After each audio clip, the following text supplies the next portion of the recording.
नमस्कार, मैं हूं अंकुर और आप देख रहे हैं सत्यहिंदी.com। एक नजर डालते हैं अब तक की सुर्खियों पर।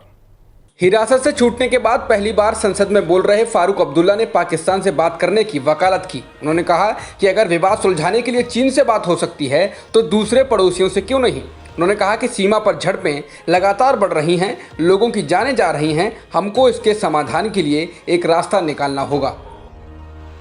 30 से ज़्यादा सांसदों के संक्रमित होने के बाद संसद का मॉनसून सत्र 1 अक्टूबर से पहले ही खत्म करने पर विचार हो रहा है। सरकार और विपक्ष में भी इस बारे में चर्चा हुई है। बताया जाता है कि बीएसी बैठक में मॉनसून सत्र जल्द समाप्त करने पर सहमति बन गई है।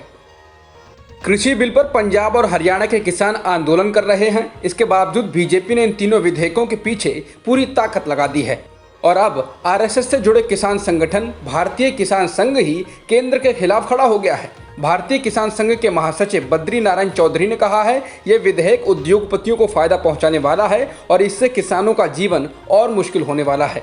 इंडिया टुडे न्यूज वेबसाइट को दिए इंटरव्यू में चौधरी ने कहा कि भारतीय किसान संघ किसी सुधार के विरोध में नहीं है, पर इन विधेयकों पर किसानों की चिंताएं असल हैं। दिल्ली पुलिस ने फ्रीलांस जर्नलिस्ट राजीव शर्मा के बाद एक चीनी महिला और एक नेपाली शख्स को गिरफ्तार किया है। इनको सेना से जुड़े कुछ गोपनीय दस्तावेज चीन को देने के मामले में गिरफ्तार किया गया है। बताया जा रहा है कि ये सभी भारत की जासूसी करते थे और खुफिया जानकारी चीन तक पहुंचाने का काम करते थे। गिरफ्तारी के दौरान कई संदिग्ध चीजें मिली हैं। रिपोर्ट्स के मुताबिक इन लोगों से कई फोन और लैपटॉप भी बरामद किए गए हैं। वहीं राजीव शर्मा के घर से काफी सीक्रेट दस्तावेज मिलने की भी बात सामने आई है। अनुच्छेद 370 को हटाए जाने के बाद जम्मू कश्मीर के राज्यपाल मनोज सिन्हा ने राज्य के व्यापारी वर्ग के लिए 1350 करोड़ रुपए के आर्थिक पैकेज का ऐलान किया है। इसके अलावा जिन व्यापारियों ने पैसा उधार लिया है उन्हें बिना किसी शर्त के 6 महीने के लिए 5% आर्थिक सहायता देने का भी फैसला किया गया है। राज्यपाल ने उम्मीद जताई है कि इससे रोजगार के मौके पैदा होने में बड़ी मदद मिलेगी। इसके अलावा पानी बिजली के बिलों में भी 1 साल तक 50% डिस्काउंट देने का भी फैसला किया गया है। नेशनल इन्वेस्टिगेशन एजेंसी ने शनिवार सुबह केरल के एर्नाकुलम और पश्चिम बंगाल के मुर्शिदाबाद जिले में कई जगहों पर छापामारी करके 9 लोगों को गिरफ्तार किया है। गिरफ्तार किए गए लोगों पर अलकायदा के पाकिस्तान प्रायोजित मॉड्यूल से जुड़े होने और आतंकवादी गतिविधियों में शामिल होने का आरोप है। जांच एजेंसी ने बताया कि 6 लोगों को पश्चिम बंगाल से और 3 लोगों को केरल से गिरफ्तार किया गया है। सीबीआई ने अगस्ता वेस्टलैंड वीवीआईपी हेलीकॉप्टर घोटाले में शुक्रवार को सप्लीमेंट्री चार्जशीट दाखिल कर दी है।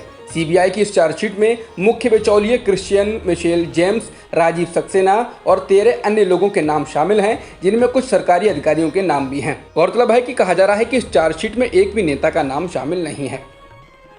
फिल्म निर्देशक अनुराग कश्यप ने अभिनेता और बीजेपी सांसद रवि किशन के ड्रग वाले बयान पर प्रतिक्रिया दी है। उन्होंने कहा है कि उनको रवि किशन के बॉलीवुड में नशाखोरी वाले बयान से समस्या है, क्योंकि रवि किशन खुद एक ऐसे अभिनेता हैं जो लंबे समय तक गांजा फूकते रहे हैं। पत्रकार फाये डिसूजा से बातचीत में कश्यप ने कहा कि मैंने रवि किशन के साथ मुक्केबाज फिल्म में काम किया है।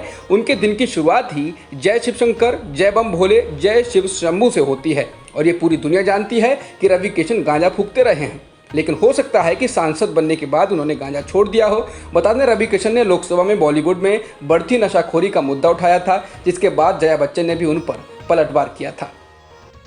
ताइवान के रक्षा मंत्रालय ने कहा है कि चीन के 19 विमान उनके एयर डिफेंस आइडेंटिफिकेशन जोन में घुस आए। ये विमान दक्षिण पूर्वी तट से ताइवान के क्षेत्र में दाखिल हुए और इनमें से कुछ ने ताइवान स्टेट मिडिल लाइन को पार किया, जिसके बाद चीन की सरकार द्वारा संचालित अखबार द ग्लोबल टाइम्स ने शनिवार को लिखा कि शुक्रवार की ड्रिल ताइवान पर कब्जा करने के लिए एक पूर्वाभ्यास था। अखबार ने लिखा है कि अमेरिका और ताइवान स्थिति का गलत अनुमान न लगाएं और ये ना सोचें कि यह अभ्यास कोई झांसा है। अगर वो भड़काते रहे तो निश्चित रूप से युद्ध हो जाएगा।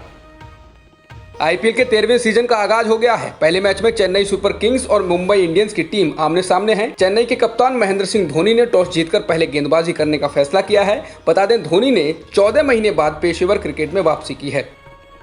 भारत में एक दिन में 93,000 से अधिक कोरोना संक्रमण के मामले दर्ज किए गए हैं और 1,247 लोगों की मौत हुई है, जिसके साथ ही देश में संक्रमितों का आंकड़ा 53 लाख के पार हो गया और मृतकों की संख्या भी 85,619 हो चुकी है। फिलहाल एक्टिव मामले 10,13,000 के पार हैं। जॉन्स हॉपकिंस यूनिवर्सिटी के मुताबिक दुनिया में संक्रमितों का आंकड़ा 3 करोड़ 5 लाख के पार हो गया है और मृतकों की संख्या 9,52,000 के पार हो चुकी है। फिलहाल 2 करोड़ 20 लाख से अधिक लोग ठीक भी हो चुके हैं। जॉन्स हॉपकिंस यूनिवर्सिटी के मुताबिक अमेरिका में संक्रमितों की संख्या 67,26,000 से ज़्यादा हो चुकी है और मृतकों की संख्या 1,98,000 से ज़्यादा हो चुकी है। इसके अलावा ब्राज़ील में भी संक्रमितों की संख्या 44,95,000 के पार है और मृतकों की संख्या 1,35,000 से ज़्यादा है। अब तक की खबरों में इतना ही। बाकी खबरों के लिए बने रहिए सत्यहिंदी.com के साथ।